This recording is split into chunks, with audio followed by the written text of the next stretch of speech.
So our first speaker tonight is Siobhán Ryan. Now, Siobhán is originally from County Offaly, but has been living and working in Sligo since 1996. She is an ecologist by training and also has qualifications in zoology and archaeology.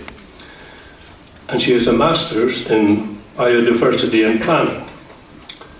She's been a heritage officer at Sligo County Council for the last 16 years and is responsible for implementing the county's heritage plan and advising the council on heritage and planning matters relating to archaeology, built heritage and biodiversity. So Siobhán will talk to us about Sligo Gaol's built heritage. Ladies and gentlemen, Siobhán Ryan.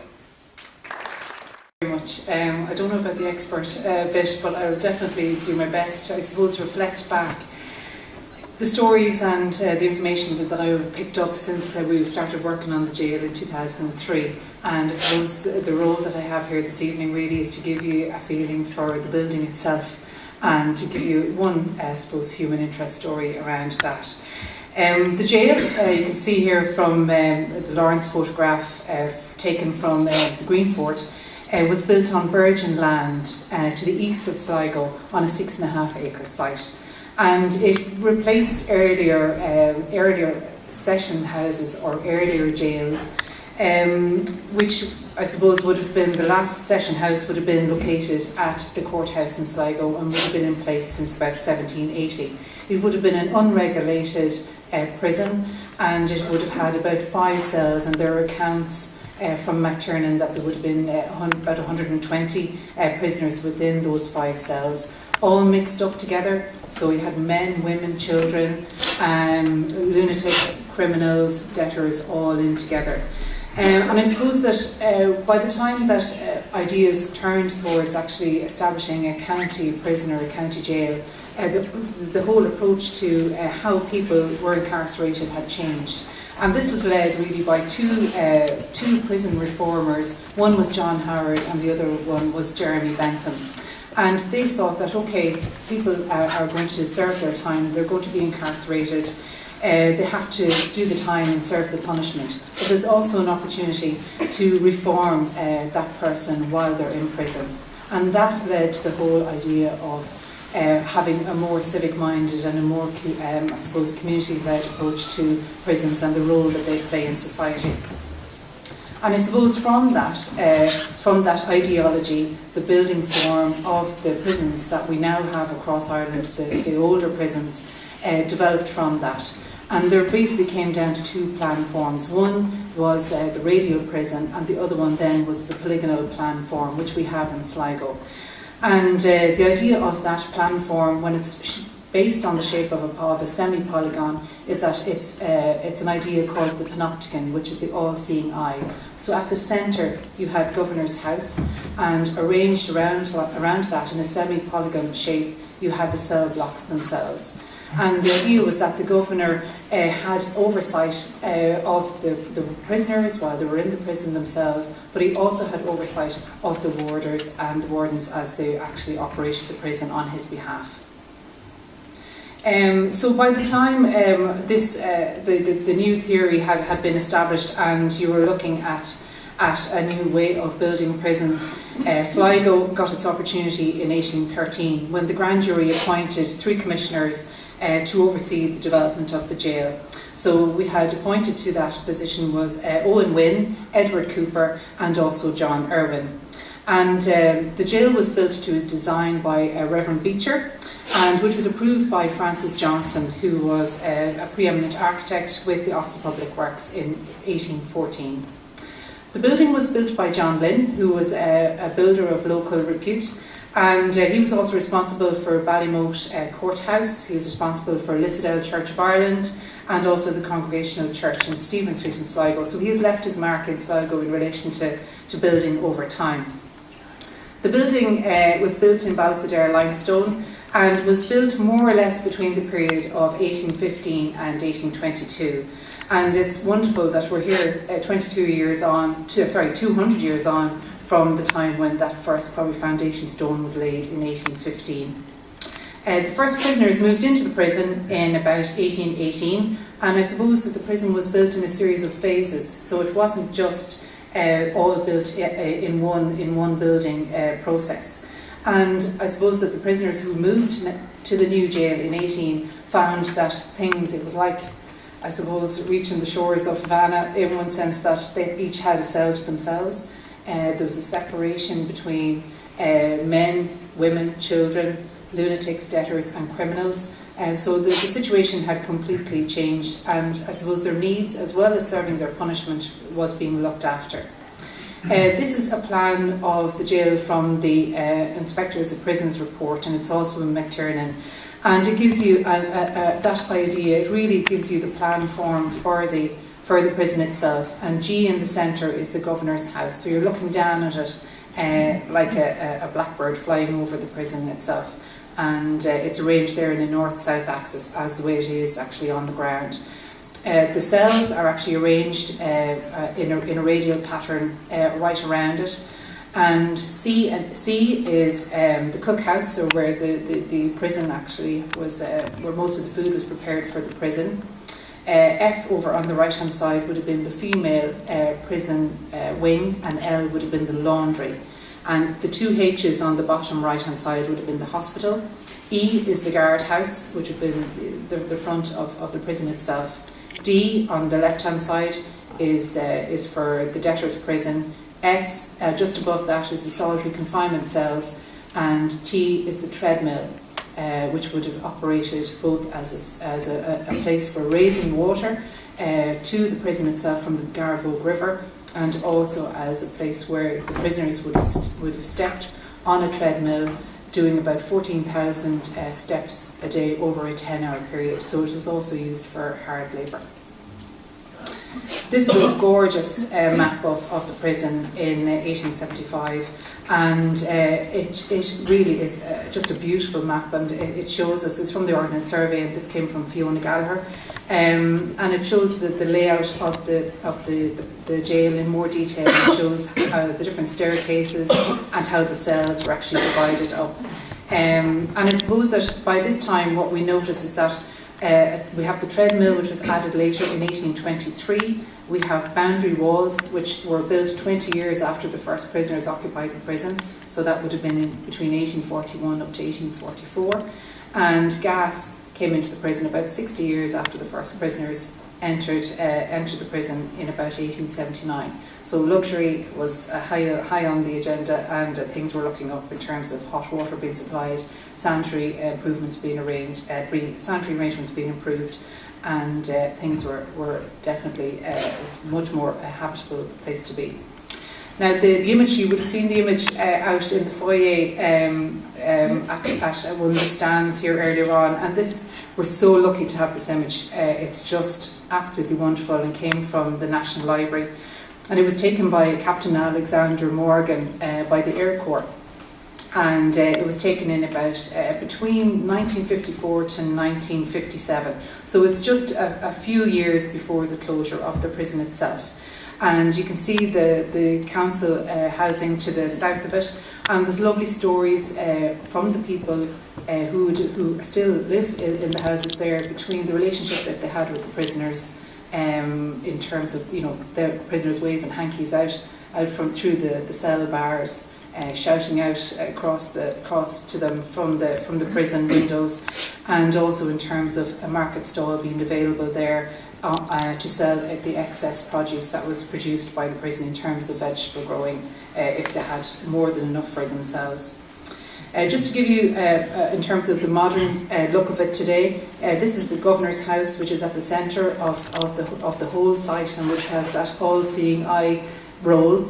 At the back of the Governor's House we have a chapel at ground floor level, which would have been for the prisoners, and then a private chapel for the Governor upstairs. And there's still a staircase which leads from the upper floor, which is the Governor's chapel, down into to the yards at the back, which would have been the recreation yards, and also where the prisoners would have broken stone or broken bone as well.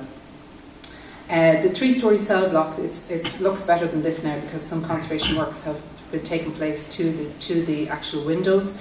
This is the advanced wing, which would have been the cookhouse is at the bottom floor of this, at the ground floor level. And then you can see the two-storey cell block just going away to the left and away from you. This is an interior shot of the actual prison in the three-storey element. In the three-storey element, the cells are much larger. They're much more lit. The windows are much larger. The passageways are larger. So it's got a much more, it's not as oppressive as the two-storey element. And as you move through them, you get some idea in terms of the internal joinery, and everything is very much as if the door was locked in 1956, and the prisoners just walked out. All of the internal finishes and the lime washes and all the features in terms of the door furniture. You can see the gas light there on the wall and the little shelving that were in each of the cells. They're all pretty much still there. This is when you go down through the two-storey element. You can see that everything's starting to get more confined and condensed. It's much narrower. The lime washes are still there, all original. And I'll just draw your attention to the small little metal plates on the right-hand side of that corridor outside the doors as you're going down. Each of those metal plates actually carries a number, and it would have been linked to a handle on a pulley system on the inside of the cell, and it would also have been linked to a bell, so that if a bell rang, the warder would come up onto that particular level, he'd see the number plate flipped out, and he'd know that cell 57 needed attention, and he would attend to them.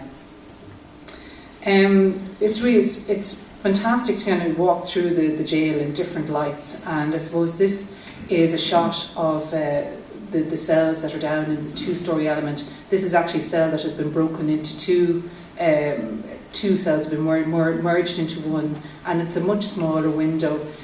And even though the light levels are good there, they generally are pretty dingy places, and you get a totally different sense of the prison when you're down in that section. Not all of originally there were 8 sections of the two-storey element, and 5 of those remain. 3 of those were unfortunately demolished a number of years ago. I suppose this is an image of Angelo De Lucia.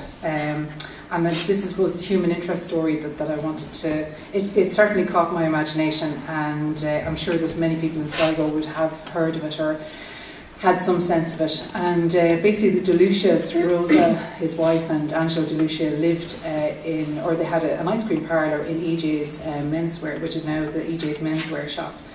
And at the time, Rosa and Angelo had a maid, Jane Reynolds, who worked with them in the house.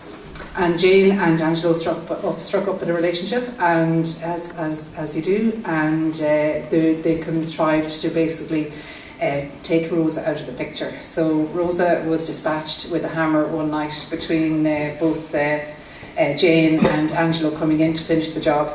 And they called the guards, the priest and the doctor, and the 3 people conferred and said, no, this is not right. Something is not right here. So they basically were arrested on suspicion of murder. They were tried, and they were sentenced to be hanged on the strength of that. And that was in 1914. A petition was signed to get their sentences lessened, and they were commuted to a life sentence. Now, Jane bore a child to De Lucia while in prison, and she served 3 years of that sentence, and then she was basically dispatched to a convent. Angelo served an 11-year sentence after being given life imprisonment, and then in 1927 he was deported basically back to Italy, where he had come from.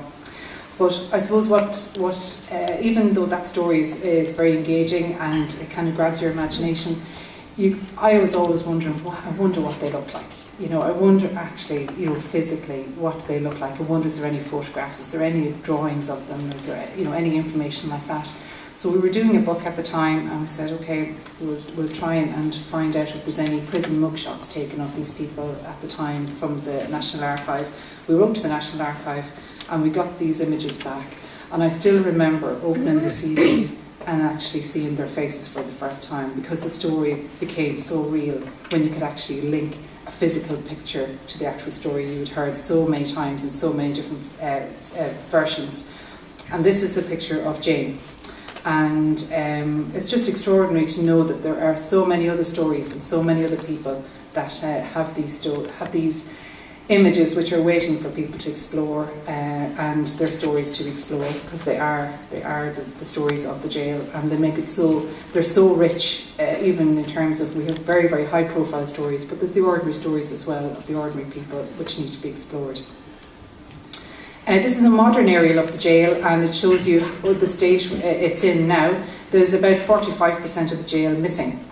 That's because, I suppose, after the closure in 1956, it was passed to Sligo County Council in 1957. In 1983, it was used as a machinery yard, and then later on, then there was a proposal to put in a fire station. And you had demolition of significant elements of the jail at that time. So we lost the treadmill, we lost 3 of the cell blocks, of the 2-storey cell blocks. We lost the women's prison, the hospital, and we lost a significant part of the boundary wall and a significant part of the guard house, which is the main entrance in front of Governor's House.